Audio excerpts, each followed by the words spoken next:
देश के retail sector की कमर कोरोना की दूसरी लहर में एकदम टूट गई है। यह सेक्टर संकट से उबरने के लिए सरकार से रियायतों की मांग कर रहा है। रिटेल सेक्टर के कारोबारियों की डिमांड है कि उन्हें 6% की समान ब्याज दर पर कर्ज मुहैया कराया जाए, जिससे वो छटनी करने का कड़ा फैसला न करें।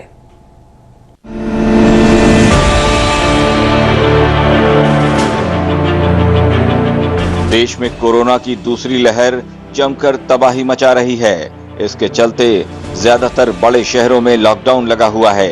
इन शहरों के मार्केट में 80% दुकानों पर ताले लगे हुए हैं। इससे नौकरियों के जाने का संकट बढ़ गया है और बैंकों के भी मोटे कर्ज के एनपीए होने की आशंका है। एक अनुमान के मुताबिक इससे 40 लाख नौकरियों के जाने की आशंका है। इस हालात से बचने के लिए अब सरकार और आरबीआई से मदद की गुहार लगाई गई है। कारोबारियों ने सभी तरह के कर्ज के ब्याज पर छूट देने की मांग की है। उनका कहना है कि रिटेल कारोबार में मार्जिन कम होता है और कम आमदनी के चलते ब्याज का बोझ भी बढ़ता जा रहा है। ऐसे में सभी तरह के कर्ज पर 6% का ब्याज ही लगाया जाना चाहिए और इसके लिए सरकार को स्कीम भी लानी चाहिए। रिटेलर्स की डिमांड है कि आरबीआई के जरिए कारोबारियों की ऑपरेटिंग कैपिटल का दायरा बढ़ाते हुए उन्हें खास दर्जा देकर कर्जा दिया जाए। ये कर्ज उनकी सीमा से 30% ज्यादा होना चाहिए।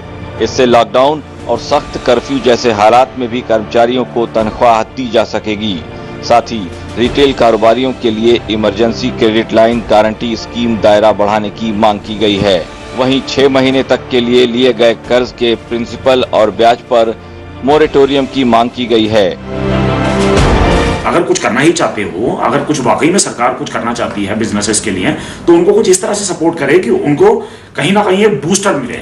एक बड़ी फेमस चीज चलती है यूएस और डेवलप कंट्रीज के अंदर, वो लोग सरकारें क्या करती हैं कि डायरेक्ट इनपुट, डायरेक्ट पैसा लोगों के खातों में जमा करा देती हैं और खातों में जमा कराने के बाद उनको बोलती है कि आप जाकर इसे मार्केट में खर्च करो। जब वो मार्केट में खर्च होता है, सर्कुलेट होता है, तो कहीं ना कहीं मार्केट के अंदर जान भी बनती है। ये एक ऐसी चीज है, ठीक है, डेवलप कंट्रीज कर सकती है, हम लोग नहीं कर सकते, लेकिन हम लोगों के पास कुछ तो हल होंगे।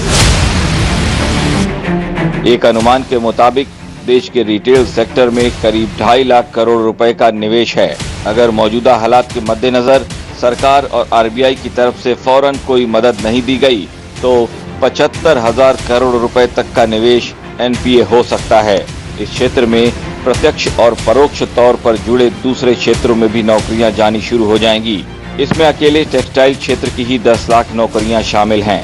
रेस्टोरेंट सेक्टर ने अपने करीब 40% स्टाफ को फिलहाल नौकरी से हटा दिया है। फूड इंडस्ट्री तो इस दूसरी लहर में सबसे ज्यादा संकट में है और इसे कोई रियायत भी नहीं मिल रही। ऐसे में सेक्टर की डिमांड है कि उसे राहत देने के लिए सरकार कुछ अलग से ऐलान करे। मैं ये जानता हूं कि इस समय पे पेंडेमिक में काफ़ी इश्यूज चल रहे हैं रिटेल सेक्टर में, जहां पे जो नॉर्मल शॉपकीपर्स हैं, रिटेलर्स हैं, उनकी तकलीफें बढ़ती जा रही हैं लॉकडाउन की वजह से। भारत सरकार ने इमरजेंसी क्रेडिट लोन्स, प्रधानमंत्री ने आत्मनिर्भर भारत में काफ़ी कुछ सहूलतें दे रखी हैं। आरबीआई भी सहूलतें देगा। 110% है। पैनिक होने की जरूरत नहीं इस पेंडेमिक के अंदर। आप ध्यान दीजिए, अगर ऑपरेटिंग सिस्टम और ऑफलाइन ऑनलाइन को मर्ज किया जाए रिटेल सेक्टर के अंदर, काफी बड़ा बिजनेस किया जा सकता है। बायर की बाइंग ट्रेंड, बाइंग कैपेसिटी काफी ज्यादा अफेक्ट हो गई है। अब जब तक की बहुत ज्यादा जरूरत नहीं है, बायर खरीदना नहीं चाहता, जिसके वजह से जो भी डिफरेंट सेगमेंट की कंपनीज हैं उनका सेल कम हुआ है। सेल कम हुआ है तो अल्टीमेटली प्रॉफिट कम हुआ है। कंपनीज को इस इम्पोर्टेंट दौर में अपने आप को विथस्टैंड करने के लिए डिफरेंट चीज़ें ट्राई करनी पड़ रही हैं, जैसे कि मार्केटिंग बजट्स वो चेंज कर रहे हैं, सैलरीज में जहां कटौती हो सकती है या मैनेज कर सकते हैं, वो सारी चीज़ें करनी पड़ रही हैं।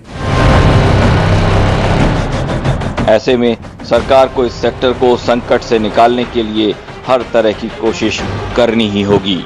ब्यूरो रिपोर्ट, आज तक। बिजनेस आज तक में मेरे साथ फिलहाल इतना ही। देश दुनिया की तमाम खबरों के लिए देखते रहिए आज तक।